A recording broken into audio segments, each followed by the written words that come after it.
नमस्कार मित्रांनो, कमळी या मालिकेच्या आजच्या भागामध्ये अगदी मनपूर्वक मी तुमचं स्वागत करते। आजच्या भागामध्ये आता कॉलेजमध्ये ज्या मॅडमने क्लासबद्दल जे काही व्यवस्थित समजावलेले नाही आणि ऋषी सर आता कमळीच्या ह्या हॉस्टेलच्या रूमवर क्लास घ्यायला येणार आहे, म्हणजे लॅपटॉपवर तो आता क्लास घेणार आहे। तर यांचा आणि जे त्यांना आता समजलेलं नाही त्याबद्दल तो माहिती देऊन समजावून सांगणार असतो।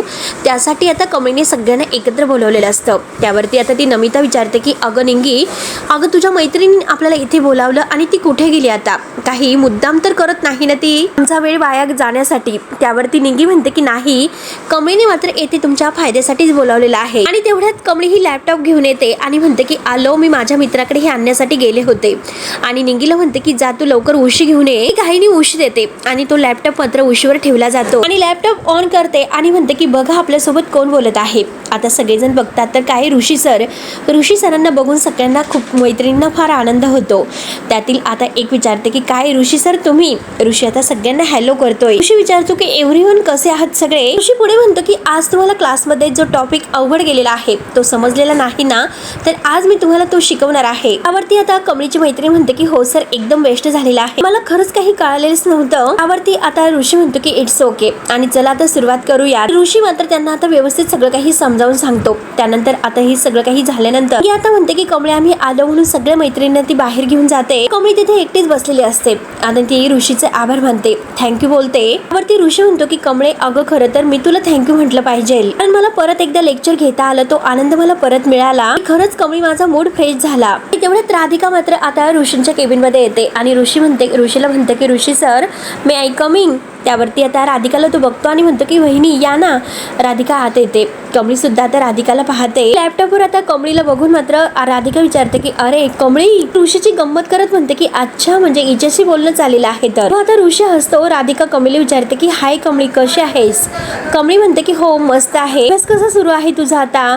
कमळी म्हणते की हो खूपच छान, चांगला सुरू आहे आणि त्यात परीक्षा सुद्धा आता लवकरच येत आहे। त्यावरती ऋषी विचारतो की जर तुला काही अजून डाऊट असेल तर तू आत्ताच विचारू शकते। आता कमळी डोक्याला हात लावत म्हणते की हो ना सर, आता मी विसरलेच होते, एक टॉपिक होता आणि त्या टॉपिक बद्दल मला खरंच समजले नाही, जरा तुम्ही थांबा, मी तो टॉपिक तुम्हाला दाखवते। आणि ऋषी म्हणतो की एक मिनिट आणि तेवढ्यात नयनतारा तेथे केबिन मध्ये येते आणि ती राधिकाला विचारते की राधिका तू टिफिन आणलेस ना दोघांचे? त्यावरती घाबरतेच राधिका म्हणते की हो नाही, तुमच्यासाठी सुद्धा आणलेला आहे।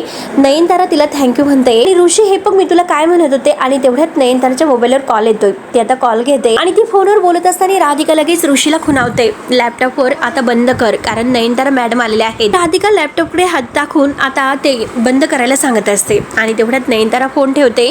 तिचं लक्ष या दोघांकडे जाते। ती विचारते की काय झालं? ऋषी आता काही नाही असं म्हणतो। नयनतारा म्हणते की मला तर असं वाटतं की मी तुला हे म्हणते की तू मेहतांकडे फॉलोअप तर करतच असते, त्यामुळे मला असं वाटतं की तू आहुजांना सुद्धा टॅप कर, त्यांना तू आता पुण्याच्या साईन बद्दल आम्ही इंटरेस्टेड आहोत असं सांग। हे बघ डील क्रॅक करताना मात्र ओव्हर कमेंट करू नकोस, कारण त्याचा पुढे जाऊन आपल्याला त्रास होऊ शकतो। तेव्हा नयनतारा म्हणते की ह्या प्रोजेक्टच्या मात्र ज्या साईड आहे तर तुझ्याकडे रेडी तर असतील। ऋषी आता म्हणून जातो की हो, एक काम कर, तुम्हाला मेल कर। ऋषी म्हणतो की हो हो करतो। नयनतारा जायला निघते आणि पुन्हा डोक्यामध्ये काहीतरी येते आणि ती म्हणते की राहून दे, मेल कशाला, मी आता बघूनच जाते, म्हणून त्याच्या लॅपटॉपवरती चेक करायला येते। ऋषी आणि आता राधिका खूपच घाबरतात। त्याच वेळेस कमी जरा बाजूला गेलेली असते आणि लॅपटॉपवर फक्त आता ती समोरची स्क्रीन दिसत असते। नयनतारा जेव्हा आता लॅपटॉपवर बसते आणि बघते तर काय, त्याच वेळेस कमळी आपलं पुस्तक वगैरे आहे तो टॉपिक तिला विचारायचा असतो, तर त्या टॉपिकचा विषयीचा पुस्तक आहे तर ते घेऊन येते आणि लॅपटॉपवर समोर बसते। राधिका आणि ऋषी तर डोक्याला हात लावतात, दोघांनाही खूप टेन्शन येते। त्याच वेळेस नयनतारा जेव्हा कमळीला पाहते, कमळीला बघून तिला खूपच राग येतो आणि तेव्हा आता कमळीचं लक्ष नयनताराकडे जातं। दोघे एकमेकांकडे पाहत असतात। नयनतारा रागानेच ऋषीला विचारते की हे सर्व काय आहे? हे बघ ऋषी, मी तुला विचारते हे सर्व काय आहे, म्हणून रागाने विचारत असते।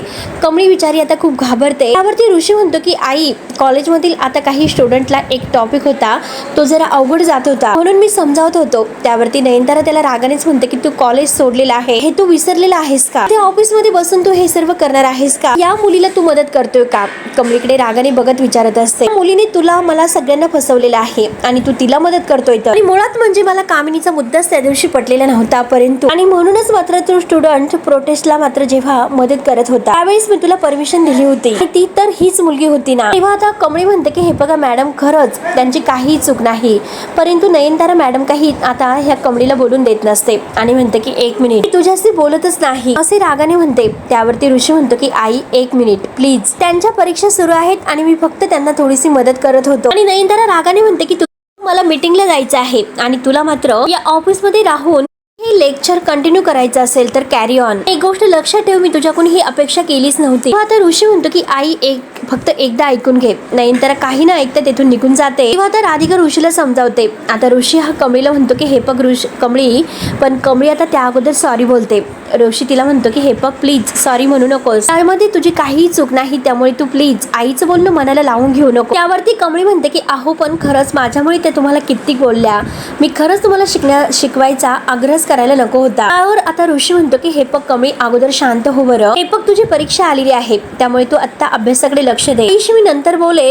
त्यानंतर आता कमळी फोन बंद करते, लॅपटॉप बंद करते. तर राधिका ही ऋषीला समजावते की हे बघ ऋषी, आईंचा कमळीवर राग आहे, त्यामुळे आता त्या रागावणं हे साहजिकच आहे. ऋषीला खूप वाईट वाटलेलं असतं, कारण कमळीची काही चूक नसताना तिच्यावर रागवण्याची काही गरज नाही. त्यानंतर आता इकडे कमळीला सुद्धा फार वाईट वाटतं. ती म्हणते की बरोबर आहे, कारण ते ऑफिसमध्ये होते आणि तरी सुद्धा मी त्यांना ऑफिसमध्ये असताना क्लास घेण्यासाठी सांगितलेला होता. मग ते चिडणार नाही तर काय करणार बरं, माझ्यामुळे नाहक त्यांना ओरडा पडला. त्यानंतर राधिका इकडे ऋषीला म्हणते की आता तू हे सगळ्या गोष्टीचा विचार करू नकोस, हळूहळू सगळं काही नीट होईल. हे बघ ऋषी, आता मी निघते, मला घरी जावं लागेल, बाय. जाताना म्हणते की रोहितला सुद्धा जेवण करून घ्यायला सांग. पण राधिका जायला निघते तर ऋषी तिला आवाज देतो वहिनी. तेव्हा राधिका पुन्हा थांबते आणि वहिनी हे बघ मला जरा बोलायचं आहे. त्यावरती राधिका मागे येते आणि विचारते की काय रे ऋषी, काय झालं, काय बोलायचं होतं. ऋषी विचारतो की वहिनी तुझा आणि दादांचं पुन्हा काही वाजलेलं आहे का. त्यावरती राधिका म्हणते की अरे नवरा बायको मध्ये छोट्या मोठ्या गोष्टी ह्या होतच असतात, विशेष असं काही नाही. ऋषी पुन्हा विचारतो की वहिनी हे बघ तू माझ्याशी मन मोकळेपणाने बोलू शकते, खरं सांग दादा परत तुला त्रास देतो ना. त्यावरती राधिका म्हणते की हे बघ मी म्हंटल ना तुला की विशेष असं काही नाही, तू विचार करतो तसं काही नाही. हे बघ मला लेट होतंय, मला जावं लागेल. त्यानंतर ऋषी आता हा राधिकाकडे बघत असतो आणि मनात म्हणतो की वहिनी खरंच तू दादाच्या स्वाभिमानाचा, त्याच्या इज्जतीचा विचार करते हे मला कळत नाही का. आणि मला माहिती आहे की तू मुद्दाम तुझ्यावर चिडचिड करत असतो, तू खरंच काही बोलायला तयार नाही आणि दादा मात्र अशा बायकोला नाव ठेवतो, याला काय म्हणायचं नक्की. आता ऋषीच विचारात पडतोय. त्यानंतर आता ऋषी हा विचार करतच बसलेला आहे. तेवढ्यात सायबा ऋषी करत आता येतो आणि ऋषीकडे पाहतोय आणि तो ऋषीला म्हणतो की हे जरा बघून घे, आपल्या मीटिंगसाठी मी प्रेझेंटेशन तयार केलेलं आहे. तेव्हा तो ते दाखवतो लॅपटॉपमध्ये. तर ऋषी सर फायनल करा, म्हणजे बाकीचं काम करण्यासाठी मी मोकळा असेल. ऋषीचं काही लक्षच नसतं आणि बघतो असे आता ऋषी म्हणतो आणि हे बघा सायबा मी तुम्हाला सांगतो की मला परत सर म्हणू नका. त्यावरती सायबा पुन्हा म्हणून जातो की ओके सर. त्यानंतर आता कॉलेजच्या जे काही प्रश्नपत्रिका आहेत तर ते शिलबंद करून आता ह्या अगदी तयार केलेल्या असतात आणि त्या आता गाडीमध्ये ठेवले जातात. ते सगळे प्रत्येक बॉक्स पेट्या वगैरे.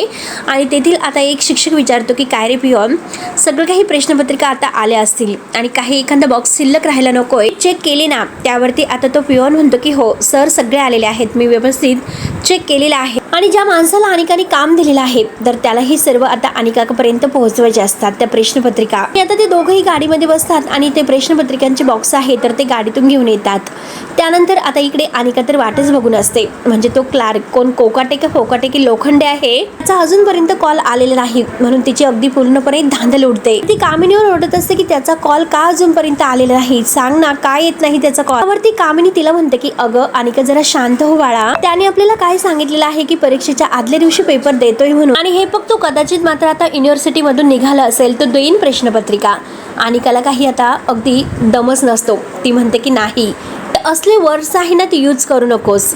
तर कामिनी तिला विचारते की काय झालं, तू का असं बोलते. कदाचित शब्द मी बोलले आणि तो सोपा शब्द आहे. ठीक आहे कदाचित, आणि कदाचित म्हणजे हे बघ मे बी. त्यावरती अनिका पुन्हा किंचाळते की तुला माहिती नाही काय कदाचित वगैरे लावलंस तू, कोणतंच काही माहिती नाही, फिक्स काय आहे ते अगोदर सांग. तेव्हा कामिनी ही अनिकावर ओरडते की कधी कधी मला असं वाटतं की तुला मेंदू नाहीच, अगदी त्यामध्ये सगळे बटाटे भरलेले आहेत. तर तेव्हा अनिका तिच्यावर ओरडते तर कामिनी म्हणते की शांत राहायचं, अजिबात उलट उत्तर द्यायचं नाही. ती काय तर म्हणते की फोन कर, मला सांग तू फोन कसा करायचा, आणि जितक्या वेळेस आपण त्याला फोन केलेला आहे तेवढ्या वेळेस आपलं नाव त्याच्या फोनमध्ये दिसत राहील. तुझ्या लक्षात येत असेल मी काही म्हणते ते, हे बघ समजा परमेश्वर करो असं काही घडू नये, जर काही चुकीचं घडलं पकडले गेलो तर मग काय होईल, काय दिसेल. आपण त्याला फोन करत होतो त्यासाठी आपलं नाव कुठेही यायला नको. हे बघ त्याने शब्द दिलेला आहे की परीक्षेच्या अगोदर तो पेपर आणून देतो, मग नक्की येईल तो. आणि हे बघ बाळा पैशासाठी ही माणसं काही पण करू शकतात. त्यानंतर आता ही दोघं प्रश्नपत्रिकांचे गठ्ठे मात्र गाडीतून घेऊन येत असतात. तेव्हा आता तेथील आता दुसरा क्लार्क त्याला म्हणतो की जरा थांबव, गाडी जरा साईडला घे. तो त्याला गाडी थांबून जरा आपल्यासाठी चहा घेऊन ये, 2 गरमागरम चहा घेऊन ये असे म्हणतो. आणि त्याच वेळेस मात्र आता तो चहा आणायला जातो. गाडी त्या ठिकाणी थांबलेली असते आणि ज्या माणसाला, ज्या क्लार्कला हे काम अनिकाने दिलेलं आहे तो लगेच गाडीच्या खाली उतरतो आणि त्याला येईपर्यंत मात्र तो लगेच आता मागच्या डिकीमधून आता जे काही ते चावी वगैरे आहे त्या पेटीची चावी घेऊन तो कुलूप उघडतो आणि त्यातील आता जो काही क्वेश्चन पेपरचा गट्टा आहे तर तो बाहेर काढतो. त्यातील प्रश्नपत्रिका बाहेर काढून त्याचे मोबाईलमध्ये फोटो काढून घेत असतो आणि तेवढ्यात आता जो काही ड्रायव्हर आहे म्हणजे तो दुसरा क्लार्क तो लगेच आता चहा घेऊन येतो आणि हे सर्व बघतोय. ते बघितल्यानंतर आता जो काही हा फोटो काढत आहे अनिकाने खरेदी केलेला क्लार्क तो मात्र खूप घाबरतो आणि दोघे एकमेकांकडे पाहत असतात. त्यानंतर इकडे अनिकाची पूर्णपणे घाबरकुंडी उडालेली असते. ती आता कामिनी आजीला म्हणते की ग्रॅनी आजी, मला जर पेपर्स नाही मिळाले तर मात्र मी नापास होईल, फेल होईल, माझं खतम होईल आयुष्य. तेव्हा कामिनी म्हणते की अगं राजा, असं कसला विचार करतेस, असं काही होणार नाही, फेल वगैरे काही होणार नाही, मी आहे ना तुझ्यासोबत, माझ्यावर विश्वास ठेव, सगळं काही नीट होणार आहे, पास होणार आहे. त्यावरती आता अनिका म्हणते की हे बघ ग्रॅनी आजी, ऑलमोस्ट म्हणजे आतापर्यंत तुझे सगळे डाव फसलेले आहे. तेव्हा कामिनी म्हणते की अगं आता नाही फसणार. अनिका म्हणते की खरं सांगायचं तर माझा त्या क्लार्कवर विश्वास नाही, असं वाटतं की नक्की तो काहीतरी चुकेल, त्याच्या हातून चूक होईल. आता कामिनी म्हणते की हे बघ शांत हो, मी सुद्धा वाटच बघत आहे. त्यानंतर मात्र आता जो काही चहा घेऊन आलेला आहे तो त्याच्याकडे पाहतच असतो आणि ते क्लार्क आता दोघे एकमेकांकडे बघत आहे आणि तेवढ्यात आता हा दुसरा क्लार्क आहे तर तो त्याच्या खिशामध्ये पैसे घालतो आणि त्याला तोंड बंद करायला खुणावतो. तेव्हा आता तो सुद्धा हसतो पैसे म्हटल्यानंतर आणि शेवटी मात्र आता हा क्लार्क आहे अनिकाचा माणूस तो मात्र फोटो काढतो आणि लगेच कामिनीच्या मोबाईल, कामिनी लगेच अनिकाला म्हणते की बघ पेपर आलेत. तेव्हा अनिका म्हणते की नाही, उगाच काही फेक असेल, पेपर वगैरे नसेल. कामिनी म्हणते की जरा बघ अगं काय आहे ते. आता अनिका खूपच खुश होते आणि म्हणते की ग्रॅनी आजी अगं हा पेपरच आहे. हे बघ कामिनी तिला म्हणते की चुकून सुद्धा हा पेपर दुसऱ्याला द्यायचा नाही. अनिका म्हणते की डन, आणि आता सगळं काही गेम माझ्या हातामध्ये असतो. आता कमी टमणीचा गेम आहे ती मी ओव्हर करेल आणि शेवटी कॉलेजची टॉपर मीच असेल. आणि फक्त अनिका महाजन. त्यानंतर आता इकडे कमी अभ्यास करत असते आणि आता ही निंगी मात्र तुळजाई देवीचा धावा करत असते. तो मंत्र म्हणत असते सर्व मांगल मांगल्ये. तेवढ्यात आता म्हणते की हे बघ देवी तुळजाई, मला नापास होण्याची खूपच भीती वाटते, फक्त तुम्हाला पास कर, मला पेपर मधील सगळं काही येऊन दे, मला चांगल्या मार्गाने पास होऊन दे. तेव्हा आता कमळी हे पाहते आणि निंगीला विचारते की निंगे तुझं हे काय चाललं. त्यावरती निंगी म्हणते की उद्या पेपर आहे, मला खरंच खूप भीती वाटते. निंगी आता तुळजाईला म्हणते की आई तुळजाई मला फक्त पास कर, मी तुला 11 नारळाचं तोरण देतोय. मी तिला म्हणते की अगं तू काही खुळी आहेस का, काही डोकं वगैरे आहेस का तुला, असं पेढे आणि नारळ देऊन कोणी पास होत असतं का, तुला असं वाटतं की देवी तुला पास करणार आहेस. मनापासून तयारी करावी लागते, अभ्यास करावा लागतो आणि मगच पास होतो. देवी कुणाला काही फळ देत नसतं, जो कर्म करतो ना त्यालाच फळ देत असते, कुठ आशीर्वाद मिळत नसतो. तेव्हा आता निंगी म्हणते की हो तुझं खरं, आणि परत देवीला म्हणते की देवी मला पास कर, मग मला जेवढं शक्य आहे तेवढा मी अभ्यास केलेला आहे, बाकी सगळं काही तुळजाई तू बघून घे. दोघी जय भवानी म्हणतात. कमळी म्हणते की चल मी कामाला निघते. की तिला म्हणते की कमळी अगं उद्या पेपर आहे आणि तू आज सुद्धा कामाला जाणार आहेस का. कमळी म्हणते की पेपर झाल्यानंतर निंगी आपल्याला गावाकडे जायचं आहे, मग एसटी साठी पैसे लागतात की नाही. निंगी म्हणते की अगं पण तुझा अभ्यास. कमळी म्हणते की मी मॅनेज करते, तू ये लवकरात लवकर. तेवढ्यात आधी अनिका ही आता नमिताच्या रूमवर येते आणि नमिताला आवाज देते. नमिता तिला म्हणते की अनिका तू, तर अनिका म्हणते की मी आत येऊ शकते. नमिता म्हणते की हो ये ना आतमध्ये. आतमध्ये आल्यानंतर नमिता विचारते की का गं तू इथे का आलीस, माझा अभ्यास सुरू आहे. तेव्हा अनिका म्हणते की नमिता मॅडम मी तर ऐकलेलं आहे तुम्हाला टॉप करायचं आहे आणि असं अभ्यास करून कोणीही टॉप होत नसतं. नमिता विचारते की कसं करतात. तेव्हा अनिका लगेच ती प्रश्नपत्रिका दाखवते आणि असं करतात म्हणते. तेव्हा नमिता विचारते की हे सर्व काय आहे. अनिका म्हणते की हे काय आहे आणि हे उद्याच्या एक्झाम पेपरचा क्वेश्चन पेपर आहे, तो पेपर मी तुला दिलेला आहे, त्यामुळे उद्याच्या एक्झाम मध्ये तुला आता पैकीच्या पैकी मात्र मार्क मिळवायचे आहे. त्याहून नमिता तो पेपर पाहत असते आणि अनिका म्हणते की गावछाप, आता मात्र तू कशी टॉप करते मी पाहतेच. मात्र आता नमिताने सगळं काही पेपर सगळ्या मैत्रिणींना पाठवलेला असतो. सगळ्या कॉलेजमध्ये आता उद्याचा एक्झाम पेपर मिळालेला आहे म्हणून सगळेजण खूपच खुश असतात आणि आता मात्र हा क्वेश्चन पेपर सगळीकडे फुटलेला असतो. अनिका आता विचारते की हा तुझ्याकडे कसा आला. एका मैत्रिणीने तो अनिकाला दाखवलेला असतो. अनिका विचार करते की मी फक्त माझ्या 2 फ्रेंड्स आणि नमिता या तिघांनाच मी पेपर दिलेला होता, सगळ्यांना हा पेपर मिळालाच कसा. अनिकाला खूप टेन्शन येते. त्यावरती आता शंभू येतो. शंभू सुद्धा आता तो पेपर्स मात्र आता कमळीला दाखवतो. कमळी म्हणते की यावर तू विश्वास ठेवू नको आणि मी तुला सांगते काय आहे ते. तेव्हा आता मित्रांनो हा भाग येथे संपतो. पुढे नक्की काय होणार आहे बघायला विसरू नका. तोपर्यंत धन्यवाद.